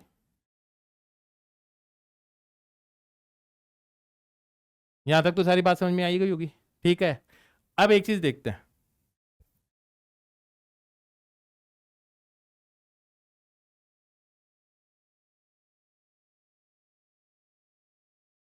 अगर मैं क्या करता हूं, अगर इस ग्लास प्रिज्म का रिफ्रैक्टिव इंडेक्स इंक्रीज करता हूं तो क्या चीज हो रही है, एंगल ऑफ डेविएशन बढ़ रहा है। जो रे इधर जानी थी वो और ज्यादा मुड़ गई, और ज्यादा डेविएट हो रही है। और अगर इसका रिफ्रैक्टिव इंडेक्स कम करता हूं तो क्या हुआ, कम डेविएट हो रही है, हाँ है ना, यही चीज है। और अगर इसका रिफ्रैक्टिव इंडेक्स सराउंडिंग के बराबर ही हो जाएगा तो फिर कोई डेविएशन नहीं होगा। ये बात तो आई समझ में अच्छे से। अब एक काम करते हैं, इसके अंदर व्हाइट लाइट के अंदर क्या होता है, सिर्फ रेड लाइट ही नहीं होती, बाकी भी लाइट होती है, जैसे ब्लू, ग्रीन, वॉयलेट, इंडिगो, सारी की सारी होती हैं।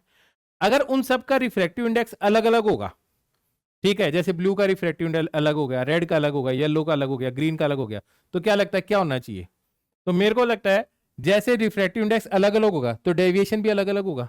और मैं देखो अलग अलग कर देते हैं। तो अब यहां पर देख के मेरे को बताओ सबसे ज्यादा डेविएशन किसका हो रहा है, ब्लू लाइट का।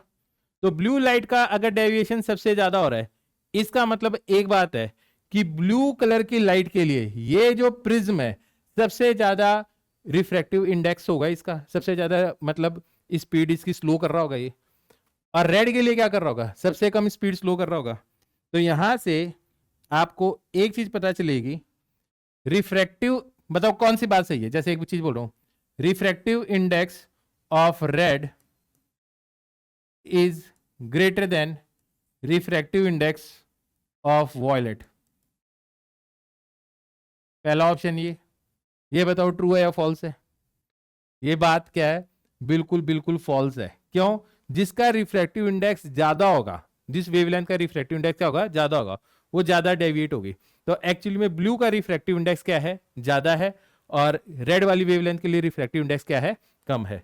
आपको ये जो सारे के सारे कलर्स दिखाई दे रहे हैं, इसको हम क्या बोलते हैं, स्पेक्ट्रम बोलते हैं। क्या बोलते हैं इसको? Spectrum. That is band of colours that we observe after splitting of light is known as spectrum. ऐसे ही इस लाइट की स्प्लिटिंग को क्या बोलते हैं?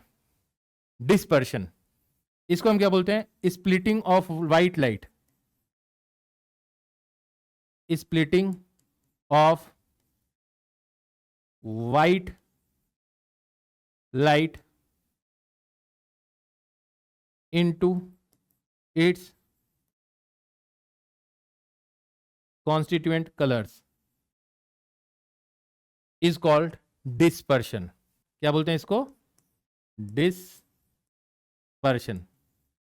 तो डिस्पर्शन समझ में आ गया क्या होता है, स्पेक्ट्रम समझ में आ गया। The band of colours obtained on a screen is known as spectrum and splitting of white light into its constituent colour is known as dispersion.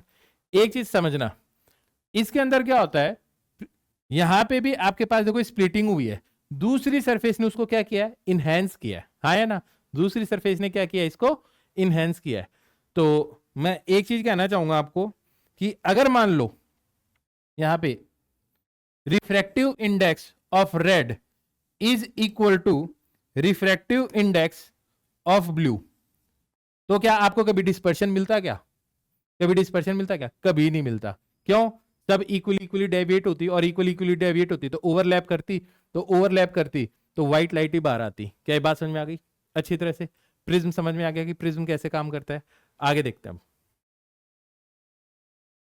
तो अभी हमने देखा कि प्रिज्म कैसे एक व्हाइट लाइट को स्प्लिट कर देता है इनटू इट्स कॉन्स्टिट्यूएंट कलर। अगर वैसा का वैसा ही फिनोमिना वाटर ड्रॉपलेट्स कर दें, इट मींस वाटर ड्रॉपलेट भी क्या करती हैं, डिफरेंट कलर की लाइट के लिए ऑफर करती हैं डिफरेंट रिफ्रैक्टिव इंडेक्स।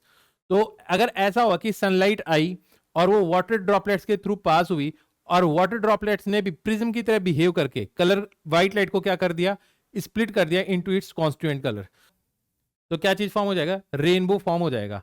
और ये जो रेनबो है ये मैंने मेरे घर से खींची थी इसकी फोटो, और आप देखोगे इसका जो अंदर का जो एरिया है ना वो ज्यादा ब्राइट होता है एज कंपेयर टू जो आउटसाइड एरिया होता है। तो what is a rainbow? A rainbow is a natural spectrum appearing in the sky after a rain shower. It is formed due to the dispersion of sunlight by tiny water droplets present in the atmosphere. I hope ये बात समझ में आ गई। अब इसके लिए ना हम थोड़ा सा डिस्कशन और करेंगे, फिर से एक इमर्सिव इन्वायरमेंट लेकर आते हैं। अब हम देखते हैं कि एक्चुअली में रेनबो बनता कैसे है, ठीक है, और रेनबो की पोजीशन क्या होती है रिलेटिव टू द सन। तो ये आपके पास सन है और सन से रे आ रही है, यहाँ पे आपके पास बादल के नीचे वाटर ड्रॉपलेट्स होंगी। तो जब ये रे सन से आ रही हैं वाटर ड्रॉपलेट्स पे स्ट्राइक करेंगे तो वो क्या करेंगी, वाटर ड्रॉपलेट्स प्रिज्म की तरह बिहेव करेंगी और इस व्हाइट लाइट को स्प्लिट कर देंगे इन बैंड ऑफ 7 कलर, जिसको हम क्या बोलते हैं, रेनबो बोलते हैं। तो आप ऑब्जर्व करो रेनबो के अंदर सबसे बारी बार कौन सा कलर मिलेगा आपको, सबसे बार कलर मिल रहा है आपको रेड, और अंदर कौन सा मिल रहा है, वॉयलेट। तो अगर मैं इसको याद रखने की कोशिश करूं तो याद रखने का एक ही तरीका है, आप क्या लिखो, विबग्योर ऐसे लिखो, VIBGYOR, तो आपको पता चल जाएगा सबसे नीचे क्या दिखाई देता है आपको, वॉयलेट, और सबसे ऊपर क्या दिखाई देता है आपको, रेड। तो अगर ये बात समझ में आ गई तो अब देखो, अगर मैं क्या करता हूं, मैं इसके पास में जाता हूं तो देखो रेनबो की पोजीशन क्या दिखाई देगी, और दूर जाऊंगा तो रेनबो की पोजीशन क्या दिखाई देगी। क्या ये बात समझ में आ गई? अब इसी पोजीशन पे मैं रहता हूं और सन की पोजीशन चेंज करता हूं, ठीक है, सन की क्या करता हूं, पोजीशन चेंज करता हूं, तो रेनबो की पोजीशन पता चल रही है आपको। आपको बताऊं, अगर आप आसमान से दैट इज एरोप्लेन से रेनबो देखोगे तो आपको सर्कुलर दिखाई देगा, क्योंकि आप फ्लैट सरफेस पे खड़े हो अर्थ के, तो कुछ पार्ट आपका रेनबो का क्या होगा, होराइजन के नीचे बन रहा है, तो आप सिर्फ इतना ही आर्क देख पाते हो पूरे सर्कल का। तो आपने ये चीज ऑब्जर्व कर ली। अब मैं ये बताना चाहता हूं कि एक्चुअली में होता क्या है रेन ड्रॉप के अंदर। तो रेन ड्रॉप के अंदर देखते हैं, एक सिंगल रेन ड्रॉप बनाते हैं और इस रेन ड्रॉप को मैं क्या करता हूं, जूम करता हूं। तो इस जगह पे अगर आप देखोगे, अब इस जगह देखो ये व्हाइट लाइट आई होगी और इस जगह पे क्या हुआ होगा, सबसे पहले रिफ्रैक्शन हुआ। रिफ्रैक्शन होने के बाद में यहां पे ये जो लाइट है डिफरेंट डिफरेंट कलर्स में स्प्लिट हो गई। इट मींस आपका जो वाटर ड्रॉपलेट है या वाटर है वो क्या करता है, अलग अलग कलर की लाइट के लिए अलग अलग रिफ्रैक्टिव इंडेक्स ऑफर करता है। तो यहां पे लाइट क्या हो गई, व्हाइट लाइट स्प्लिट हो गई, तो इसको हम क्या बोलेंगे, डिस्पर्शन बोलेंगे। डिस्पर्शन बोलेंगे। यहां पे क्या हुआ है, रिफ्लेक्शन। यहां पे क्या हुआ है, रिफ्लेक्शन। यहां पे कोई सिल्वरी सरफेस तो थी नहीं, तो इस टाइप के रिफ्लेक्शन को हम क्या बोलते हैं, टोटल इंटरनल रिफ्लेक्शन। तो हम रिफ्लेक्शन लिख देते हैं, रिफ्लेक्शन। और क्योंकि सिल्वरी सरफेस नहीं है तो लिख दो टोटल इंटरनल रिफ्लेक्शन। और फिर वापस यहां पे क्या हो गया होगा, रिफ्रैक्शन हुआ होगा। तो इसको देख के बताओ, रिफ्रैक्शन कितनी बार हुआ है, 2 बार हुआ है। रिफ्लेक्शन कितनी बार हुआ है, 1 बार हुआ है। और साथ में क्या हुआ है, डिस्पर्शन हुआ है। तो आई होप इतना समझ में आ गया होगा आपको। ठीक है, तो इसी के बेसिस पे हमने कुछ क्वेश्चन करना। हमने रेनबो इतना ही पढ़ना होता तो बहुत ज्यादा, आप बहुत कुछ पढ़ सकते हो, लेकिन हमें क्या रखनी पड़ेगी, हमारे डिस्कशन को लिमिट करना पड़ेगा। कहाँ के लिए, आपकी 10th क्लास की स्टडीज के लिए। तो आगे देखते हैं। अब अभी तक हमने जो पढ़ा है ना उसके बेसिस पे हम कुछ क्वेश्चन करेंगे। तो सबसे पहले आपके पास क्वेश्चन आता है, the correct sequence of colour in rainbow from top to bottom is A, B, C या डी। क्या लगता है आपको इसका क्या आंसर होगा? बिल्कुल सही है, इसका आंसर क्या है, सबसे ऊपर आपके पास रेड होगा। मैंने सिखाया भी था आपको, ऐसे लिखना है विब्ग्योर, VIBGYOR, उल्टा लिखना। तो सबसे ऊपर रेड दिखाई देगा, फिर ऑरेंज, फिर येलो, फिर ग्रीन, ब्लू, इंडिगो और वॉयलेट। क्या बात समझ में आ गई? ठीक है, नेक्स्ट क्वेश्चन देखते हैं। इस क्वेश्चन को ध्यान से पढ़ो। Rainbow is form due to refraction only, reflection only, dispersion, refraction and internal reflection और डिफ्रैक्शन। तो अभी मैंने थोड़ी देर पहले सारा का सारा डिटेल के अंदर समझाया था, एक ड्रॉपलेट बनाई थी और उसमें बताया था कि कहाँ का रिफ्रैक्शन हो रहा है, कहाँ रिफ्लेक्शन हो रहा है और कहाँ डिस्पर्शन हो रहा है। तो इसका करेक्ट आंसर क्या है, सी। अब हम देखेंगे रिफ्रैक्शन ड्यू टू एटमॉस्फेयर। जैसा कि आप जानते हो कि जो अर्थ है, earth is enveloped by a blanket of air, जिसको हम क्या बोलते हैं, एटमॉस्फेयर बोलते हैं। और यहाँ पे जो डिफरेंट डिफरेंट लेयर है एयर की, इनका नाम भी अलग अलग है। जैसे सुना होगा आपने, ट्रोपोस्फियर, मिजोस्फियर, स्ट्रेटोस्फियर, एक्सोस्फियर। जैसे जैसे आप अलग अलग ऑल्टीट्यूड पे पहुंचोगे, आपको जो एयर मिलेगी उसकी डेंसिटी भी अलग मिलेगी और टेम्परेचर भी अलग मिलेगा, जिसके कारण आपको रिफ्रैक्टिव इंडेक्स भी क्या मिलने वाला है, अलग अलग मिलने वाला है। तो अगर कहीं स्पेस से कोई रे एंटर होती है आपके पास एटमॉस्फेयर में, तो जैसे जैसे आप एटमॉस्फेयर के अंदर जाते जाओगे रिफ्रैक्टिव इंडेक्स इंक्रीज होता जाएगा, और आपकी जो इंसिडेंट रे है जो एटमॉस्फेयर पे आ रही है वो क्या करेगी, टूवर्ड्स द नॉर्मल बेंड, वो क्या करेगी, टूवर्ड्स द नॉर्मल बेंड होने लग जाएगी। जिसके कारण आपकी जो इंसिडेंट रे जानी तो चाहिए थी कुछ इधर और चली गई वो कुछ इधर, तो इधर जाने के कारण हमने क्या किया, यहाँ पे रे क्या हो गई है, अपनी डायरेक्शन ऑफ प्रोपोगेशन चेंज हो गई जब एक मीडियम से दूसरे मीडियम में जा रही है। इसी को हम क्या बोलते हैं, रिफ्रैक्शन। क्या बोलते हैं इसको, रिफ्रैक्शन। तो और ये किसके कारण हो रहा है, एटमॉस्फेयर के कारण, इसलिए इसको क्या बोलेंगे, एटमॉस्फेरिक रिफ्रैक्शन। इस रिफ्रैक्शन को यूज करके हम कुछ फिनोमिना क्या करेंगे, एक्सप्लेन करते हैं। देखो अब है ना, मैं आपको एक बड़ी खतरनाक सी बात बताता हूं। आप एक चीज सोचो, मान लो ये होराइजन है, अगर ये बॉटल का कैप इसके नीचे हो तो आपको दिखाई दे सकता, कभी नहीं दिखाई देगा।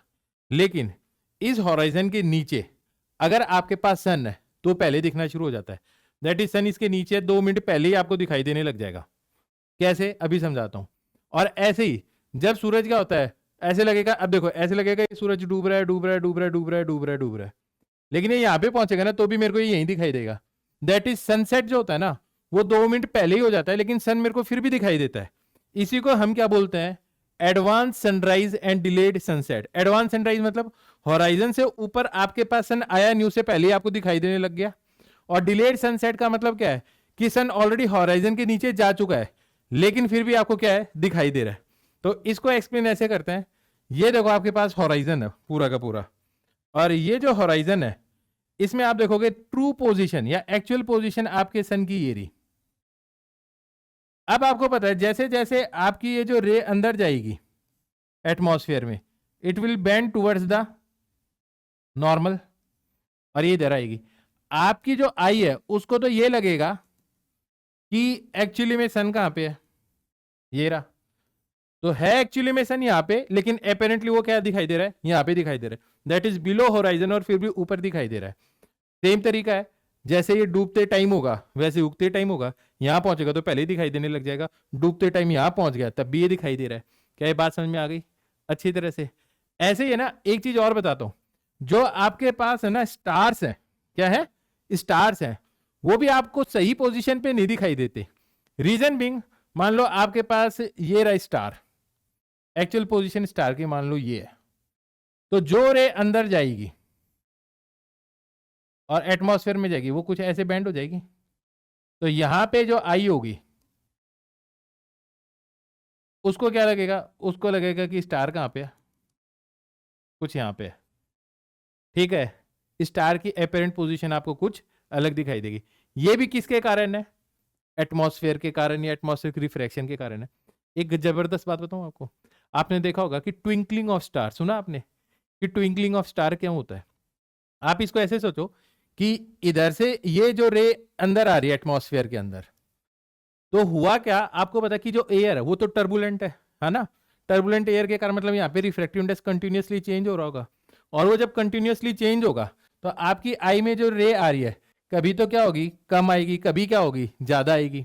और साथ में आपको पता है कि एयर भी क्या करती है, अलग अलग क्या करती है वेवलेंथ के लिए, दैट इज अलग अलग कलर के लिए अलग अलग रिफ्रैक्टिव इंडेक्स है, तो कभी आपकी आई के अंदर कुछ अलग कलर की वेवलेंथ पहुंचेगी, कभी कुछ अलग कलर की वेवलेंथ पहुंचेगी।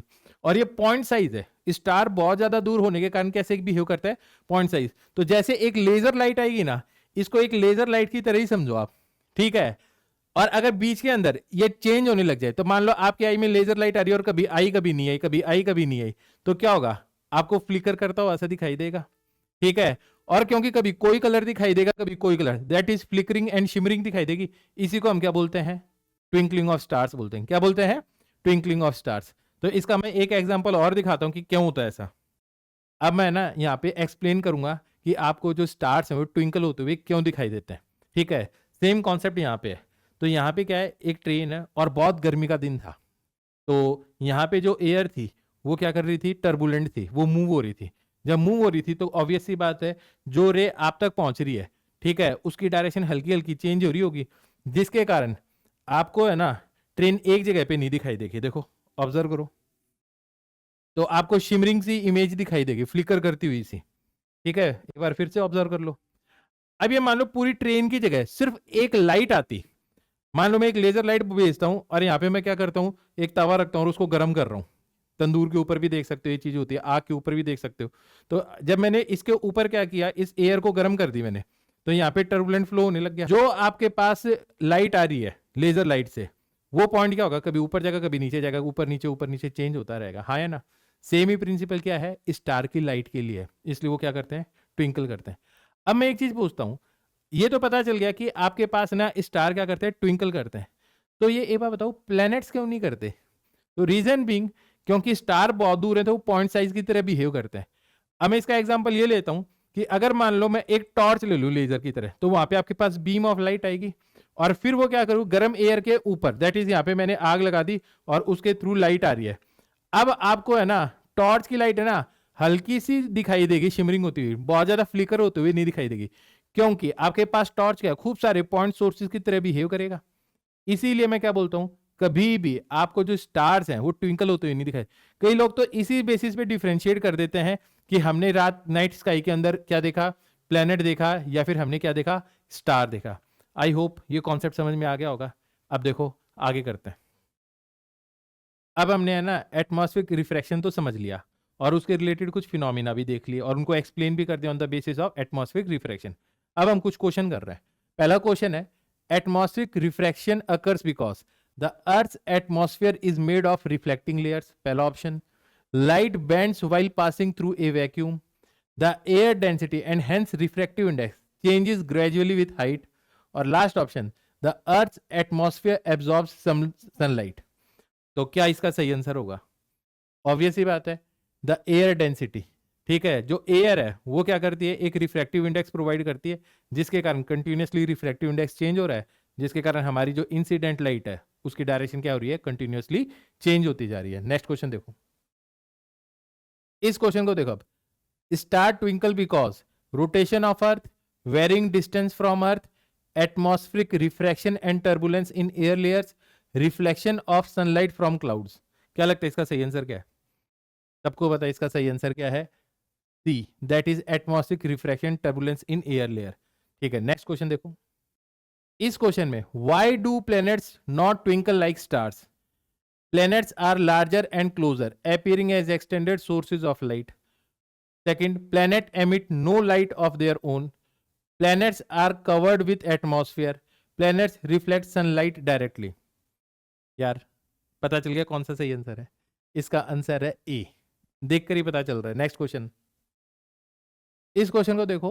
Which of the following phenomena is not an effect of atmospheric refraction? Apparent position of star, twinkling of star, advanced sunrise and delayed sunset and rainbow formation। क्या लगता है क्या सही आंसर है? अब सुनो, सही आंसर बताने से पहले मैं बताता हूं। एपेरेंट पोजीशन ऑफ स्टार, ये तो किसके कारण हुआ था? एटमॉस्फेरिक रिफ्रैक्शन के कारण हुआ था, तो ये तो गलत आंसर है। ट्विंकलिंग ऑफ स्टार, वो भी एटमॉस्फेरिक रिफ्रैक्शन के कारण हुआ।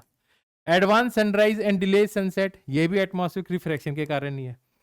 रेनबो फॉर्मेशन, बेटा रेनबो फॉर्मेशन एटमॉस्फेरिक रिफ्रैक्शन के कारण नहीं था। वाटर ड्रॉपलेट के अंदर आपके पास क्या होता है? डिस्पर्शन हुआ था, जिसके कारण आपको रेनबो दिखाई दिया था।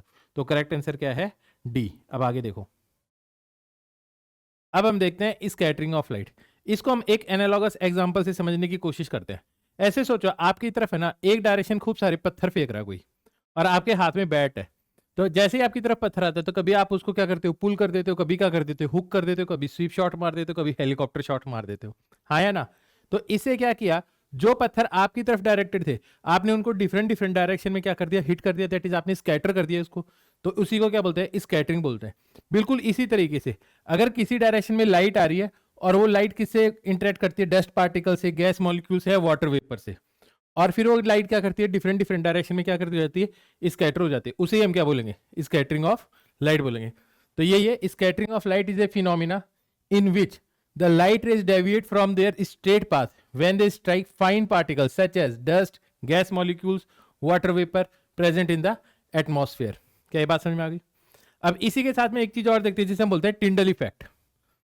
अब ये जो टिंडल इफेक्ट होता है ना, ये स्पेशल काइंड ऑफ स्कैटरिंग है जिसके अंदर जो स्कैटरिंग जिन पार्टिकल से हुई है ना वो कॉलोइडल होंगे। क्या होंगे? कॉलोइडल होंगे। अब देखो, the scattering of beam of light by colloidal particles. अब कॉलोइडल पार्टिकल्स क्या होते हैं? जैसे आपको पता होगा कि अगर मान लो दूध है, दूध को अगर आप क्या करते हो? खूब स्पीड से घुमाते हो, सेंट्रीफ्यूज में रख देते हो, तो उसमें से क्या होती है? क्रीम बाहर आ जाती है। पर ऐसे क्रीम सेडिमेंट नहीं होती। इट मीन्स वो जो क्रीम है वो सस्पेंडेड रहती है पानी के दूध के अंदर। क्या बात समझ में आई है? नहीं? तो वो कॉलोइड है। तो ऐसे ही है, the scattering of beam of light by colloidal particles in a colloid और in a very fine suspension such that beam of light becomes visible is called the Tyndall effect. तो ये मैंने आपके लिए एक रिकॉर्डिंग की थी, एक एग्जांपल सेटअप किया मैंने, और ये एक्सपेरिमेंट देखो आप, यहाँ पे आपको दिखाई दे रही होगी बीम, आपको पाथ दिखाई दे रहा है जिसके थ्रू लाइट जा रही है। इसी को हम क्या बोलते हैं? टिंडल इफेक्ट बोलते हैं। लेकिन अगर इसके अंदर सिर्फ पानी होता, क्या होता? सिर्फ पानी होता, तो आपको ये पाथ नहीं दिखाई देता। बिल्कुल ऐसा आपको तब भी दिखाई देता है जब मान लो स्मोक होती है, ठीक है, तब भी आपको पाथ दिखाई देता है। जब फॉग होती है और हेडलाइट ऑन होती है तो आपको पाथ दिखाई देता है जो बीम का होता है। क्या ये बात समझ में आई? ऐसे ही आप देखो, यहाँ पे भी आप देख सकते हो कि ये एक जंगल है, जंगल के अंदर से है ना लाइट आ रही है और आपको विजिबल पाथ दिखाई दे रहा है। क्या यहाँ तक बात समझ में आ गई? टिंडल इफेक्ट समझ में आ गया क्या होता है? अब नेक्स्ट देखते हैं इसके।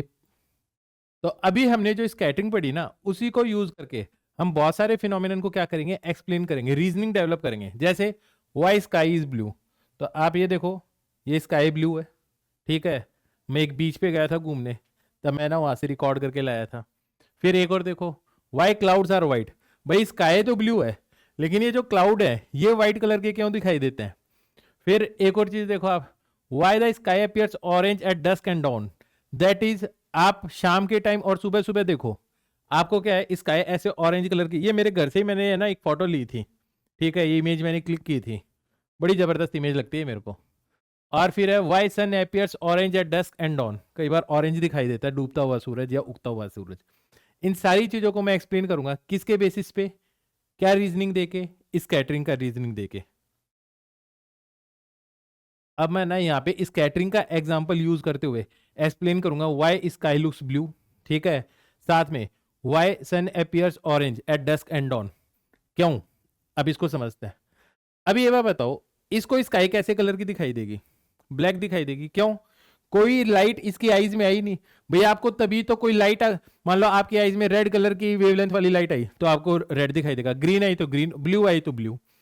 तो इस केस में ना तो इसकी आई में कोई लाइट आ रही है ना इसकी आई में कोई लाइट आ रही है। लेकिन मैंने क्या किया, अभी देखो, मान लो कुछ लाइट एटमॉस्फेयर में एंटर होने लग गई।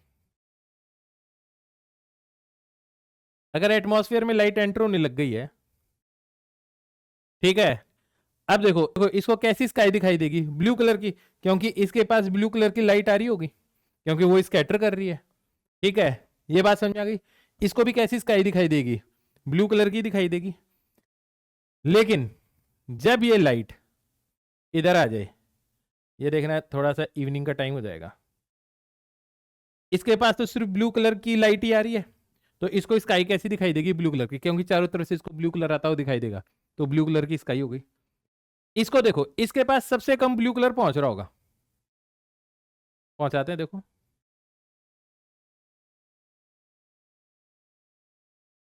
अब देखो, जो लाइट इसके पास पहुंच रही है उसमें ब्लू कंपोनेंट बहुत कम है, और ज्यादा से ज्यादा कौन सा कंपोनेंट है, रेड और ग्रीन। रेड और ग्रीन कंपोनेंट जब सबसे ज्यादा इसके पास पहुंच रहा है, इसका मतलब इसको क्या दिखाई देगा, कोई रेड और ग्रीन का कॉम्बिनेशन, दैट इज ऑरेंज, कुछ ऑरेंज कलर दिखाई देगा। इसलिए इवनिंग के अंदर जो लाइट होती है उसको बहुत सारे एटमॉस्फेयर को क्रॉस करके पहुंचना पड़ता है आपके पास, उससे पहले जो ब्लू लाइट होती है वो स्कैटर हो जाती है, वो साइड में निकल गई, पहुंची कौन से आपके पास, रेड और ग्रीन। क्या ये बात समझ में आ गई? इसलिए इवनिंग के अंदर आपको सन कैसा दिखाई देता है, ऑरेंज कलर का दिखाई देता है।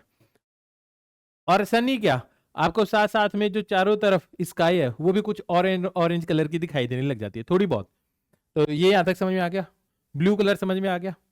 तो एक चीज देखकर बताओ, सबसे ज्यादा कौन से कलर की लाइट है वो स्कैटर करती है, ब्लू, सबसे कम रेड।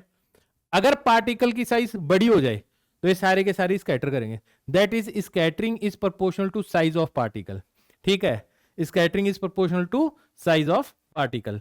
तो यहां तक ये बात समझ में आई गई। अब आगे देखते हैं। अब यहाँ पे देखोगे तो आपको एक एक्सपेरिमेंटल सेटअप दिखाई देगा। यहाँ पे नीचे एक लाइट रखी हुई है, एक ग्लास टम्बलर है, इसके अंदर मैंने कुछ पानी डाला और कुछ बूंद किसकी डाली, दूध की डाल दी, मिल्क की। अब कुछ बूंद डालने के बाद में अब इधर से जो लाइट जा रही है, आपको पता है सबसे पहले कौन सी लाइट स्कैटर कर जाएगी, ब्लू कलर की लाइट, और आगे कौन सी पहुंच पाएगी, कुछ ग्रीन और रेड, और सबसे लास्ट तक कौन सी पहुंच पाएगी, सिर्फ रेड ही पहुंच पाएगी।